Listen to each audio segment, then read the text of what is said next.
L'épisode commence lorsque Barbara est dans sa voiture à attendre la sortie du bureau de Diego, son mari, et d'Eva qu'elle suspecte être sa maîtresse. Pendant ce temps, Diego et Eva, qui ont terminé de travailler sur le projet, sont dans l'ascenseur à prendre du bon temps, et quand ils prennent la route, Barbara finit par les suivre et les attrape en train de s'embrasser dans un hôtel, et Barbara est effondrée. En effet, avoir des soupçons est une chose, mais être témoin de la situation est juste un sentiment horrible. Le lendemain matin, Marco fait un mauvais rêve et décide d'aller courir pour se distraire, sauf qu'à un moment il s'arrête devant sa maison d'enfance et a la même vision que dans son rêve.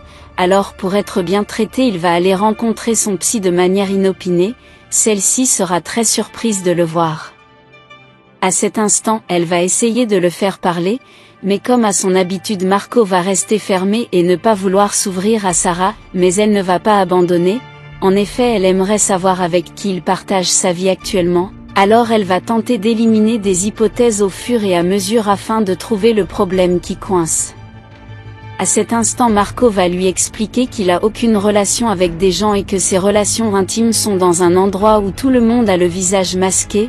Alors Sarah lui demande ce qui va se passer s'il a ce genre de relation avec quelqu'un qu'il connaît, mais pour Marco ça n'arrivera pas. Elle rajoute alors que dans le cadre de la thérapie, elle peut le lui conseiller. Était-elle en train de faire une proposition indécente à Marco? Après son départ, Sarah va appeler quelqu'un pour le rencontrer en urgence.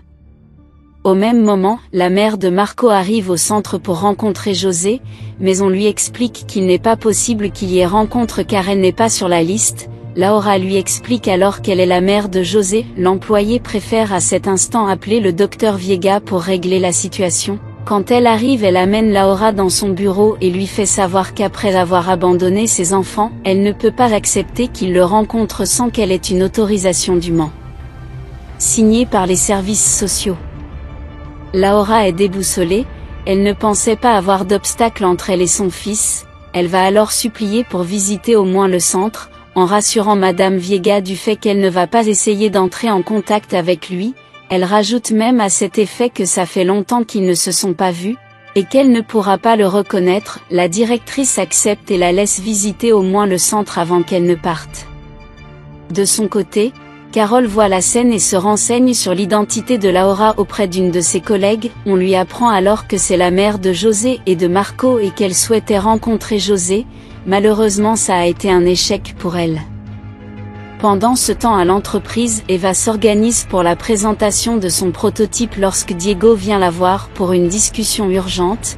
Alors les deux se mettent donc de côté et Diego explique à Eva que Barbara les a surpris et que leur histoire n'est plus un secret. Mais ça n'a pas l'air de déranger Eva qui pensait que peut-être Marco serait au courant. Son souci c'est surtout son travail et elle fait savoir à Diego elle espère que cette histoire ne va pas entacher son projet, et elle ne laissera pas ça se produire. Elle demande alors à Diego de se débrouiller à arranger la situation, afin que ça n'affecte pas leur rapport de travail. Ils n'ont pas le temps de finir leur discussion car Marco arrive, et souhaite qu'on passe à la présentation. Et quelques minutes plus tard, Eva, pendant son exposé, explique qu'elle a mis sur pied un assistant de vie virtuel qui peut vous aider tout au long de votre vie. Et afin de le tester devant Diego et Marco, elle va poser des questions sur l'utilisation et pour justifier son projet, elle ajoute subtilement une phrase pour faire savoir à Marco qu'elle connaît le lieu secret où il va, et même pour lui faire croire qu'ils sont du même monde. À la fin de la présentation, Diego veut que le projet soit validé dès à présent car il le trouve porteur, mais Marco veut l'avis de Barbara avant tout car elle est leur responsable pub, et pour lui elle doit analyser la faisabilité du projet avant que l'entreprise décide à le produire. À cet instant, Diego lui explique qu'une autre personne peut s'occuper de la publicité, mais Marco est catégorique et ne veut rien savoir d'autre puis Marco s'en va. Diego le poursuit pour lui expliquer le fait que Barbara les a vus et qu'il ne souhaite plus l'inclure dans les projets, alors Marco le met en garde car Eva le manipule pour arriver à ses fins. Ces mots énervent Diego car Marco ne se comporte pas comme un ami, il ne cherche même pas à savoir pourquoi il a fait ça avec Eva, et maintenant il lui donne des leçons de quel droit. Marco met un terme à la discussion et préfère s'en aller. Lorsque Marco revient dans son bureau, il trouve une enveloppe et appelle la sécurité pour savoir qui l'a déposée. On lui explique alors qu'il s'agit de Carole et dans l'enveloppe elle lui retourne son argent. En effet, après la dernière rencontre avec José, il avait glissé une enveloppe dans son sac pour la dédommager. Mais Carole l'a mal pris car elle ne fait pas ça pour l'argent, mais par amour pour son travail, et dans l'enveloppe elle a laissé les indications sur le prochain rendez-vous, mais il se fait déjà tard alors Marco fait au plus vite. Pendant ce temps, Eva qui est à la recherche de Marco va dans son bureau, et lorsqu'elle constate qu'il est absent, elle commence à regarder la décoration du bureau, puis elle s'assoit sur sa chaise.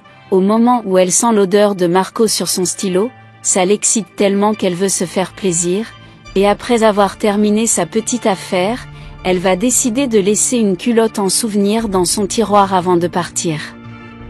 Au même moment, Barbara arrive dans l'entreprise et croise Eva aux toilettes qui agit comme si de rien n'était, puis Barbara se dirige vers le bureau de Diego pour lui dire qu'elle souhaite que Eva soit renvoyée aujourd'hui et qu'elle ne veut plus la voir.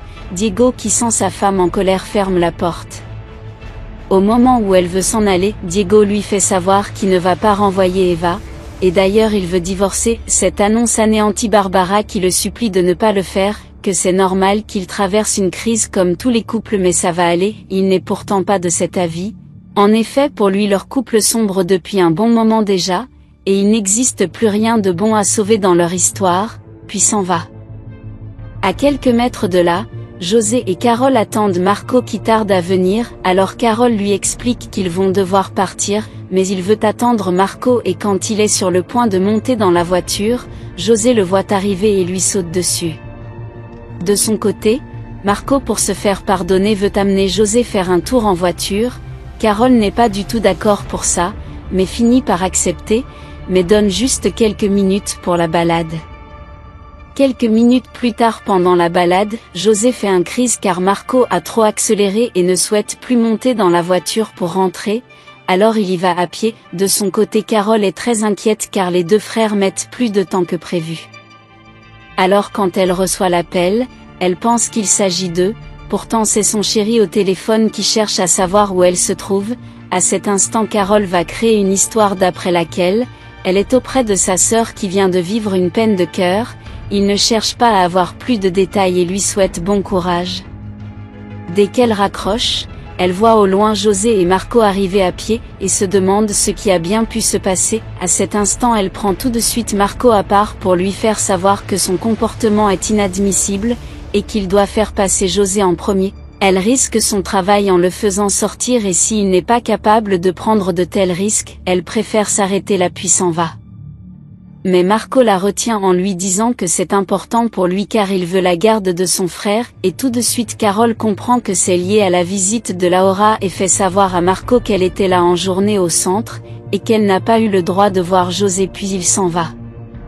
Pendant ce temps, Laura est aux services sociaux pour avoir une autorisation de visite, mais l'agent lui explique que ce ne sera pas possible vu son passif. Alors elle sort de là déçue et en colère, puis elle voit un appel de Marco qui veut la voir.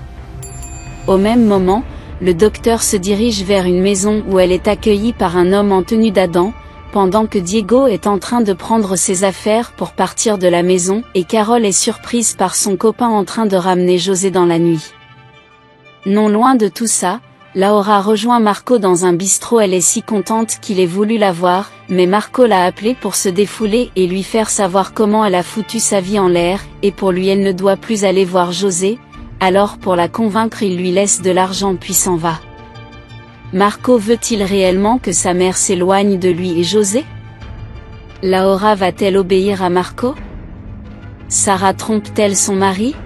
L'épisode commence lorsque Marco vient d'arriver dans sa maison de joie où il va prendre des stimulants pour davantage se détendre. Il va alors planer au point où il sera obsédé par des danseuses au plafond. Ses courbes et son agilité ne cessent de le captiver. D'ailleurs elle aussi a l'air intéressée et se rapproche sensuellement de Marco qui va la vouloir tout entière. La danseuse va alors descendre pour s'offrir à lui dans une autre pièce.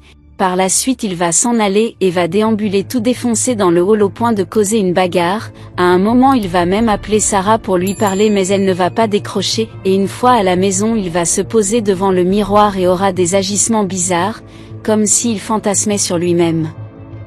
Marco à cet instant va alors comprendre que ce sont les stimulants qui lui font cet effet, et qu'il doit les vomir mais rien ne sort, il sera donc toujours sous leur emprise lorsqu'il va mettre à parler tout seul, et à laisser les messages étranges à Sarah sur son répondeur qui ne décroche toujours pas. À un moment il finit par s'endormir dans sa salle de dessin, et rêve d'un événement qui s'est passé quand il était enfant, et à son réveil, Marco prend le chemin du boulot. Pendant ce temps Carole et son petit ami se disputent au sujet de José, en effet il n'est pas d'accord avec le fait qu'elle sorte avec lui en douce, et pour lui elle prend d'énormes risques pour ça et ce n'est pas normal, mais Carole n'est pas de cet avis et elle pense vraiment pouvoir le rendre autonome car à chaque sortie elle en apprend un peu plus sur José, et remarque son évolution, mais il n'y croit pas réellement, pour lui elle ne devrait pas prendre José comme un sujet d'expérience. Et lui demande de tout arrêter. De son côté Marco arrive au bureau et trouve Sarah qui l'attend, mais il n'est pas content de la voir et lui demande de s'en aller, mais Sarah est là pour se rassurer s'il va bien car il l'a appelé plusieurs fois dans la nuit, mais Marco ne laisse rien transparaître et lui demande de partir car ce n'est pas normal que sa thérapeute se retrouve sur son lieu de service, alors Sarah se met en colère et souhaite arrêter de travailler avec lui car elle ne veut plus continuer cette mascarade. Quand elle s'en va Marco la suit sous le regard d'Eva qui les espionnait, il part convaincre Sarah de rester et l'amener dans son bureau pour lui avouer que sa mère est revenue dans sa vie, et il a acheté sa mère pour qu'elle s'éloigne de lui et José, mais il ne se sent pas bien pour autant. Par ailleurs il fait un même rêve depuis plusieurs jours et n'arrive pas à les comprendre. Sarah lui propose alors de l'aider à le faire auprès d'un spécialiste qu'elle va contacter, en effet dès qu'elle pourra avoir un rendez-vous avec lui elle va tenir Marco au courant. Pendant ce temps, Barbara veut parler à Diego et lui envoie le message mais il est occupé par Eva avec qui il passe du bon temps à l'abri des regards, d'ailleurs il en profite pour annoncer à Eva qu'il a quitté Barbara, et qu'il dort au bureau et Eva à son tour qui est plus inquiète par son boulot, lui fait savoir que ça ne change rien à sa priorité, et qu'elle espère qu'elles pourront toutes les deux travailler ensemble, puis les deux se séparent. Diego part alors parler à Barbara et Marco vient les trouver en train de se disputer et essaie de comprendre ce qui se passe. Barbara lui explique qu'elle ne s'occupe pas de la pub du projet d'Eva et ça la met en colère. Marco est surpris et demande à parler à Barbara seule à seule. Pendant la discussion elle lui raconte tout ce qu'elle sait et elle constate que Marco le savait. À ce moment, Barbara se sent trahie par tous. Par la suite Marco fait savoir à Diego qu'ils doivent parler dehors. Il ne comprend pas comment il a pu agir ainsi, pourtant il l'avait prévenu, en effet il est en train de tout foutre en l'air à cause d'Eva qui le manipule, mais pour Diego ce n'est pas le cas, il a mis fin à son mariage car rien n'allait plus, et que Barbara est remplaçable tout comme Eva pour Marco. Mais Diego n'est pas d'accord et fait savoir à Marco que s'ils ne s'entendent pas ils vont devoir se séparer, à ces mots Marco le trouve stupide et s'en va.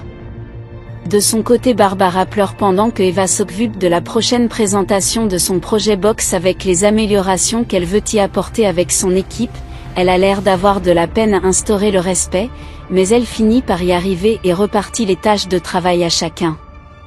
Non loin de là Laura fait les courses dans les boutiques de luxe avec l'argent que Marco lui a donné, elle ne se refuse rien et se fait plaisir avec son amie. Tout ce qui passe elles achètent à de forts prix, elles iront même jusqu'à se prendre une chambre dans un des hôtels les plus luxueux de la ville. Tout le monde aura des a priori sur elles car elles ne ressemblent pas à des femmes fortunées. Une fois dans leur chambre, elles seront ébahies devant tout le luxe que ça représente et elles vont en profiter autant que possible. À cet instant Laura va vraiment s'intéresser à l'argent avant d'aller se coucher.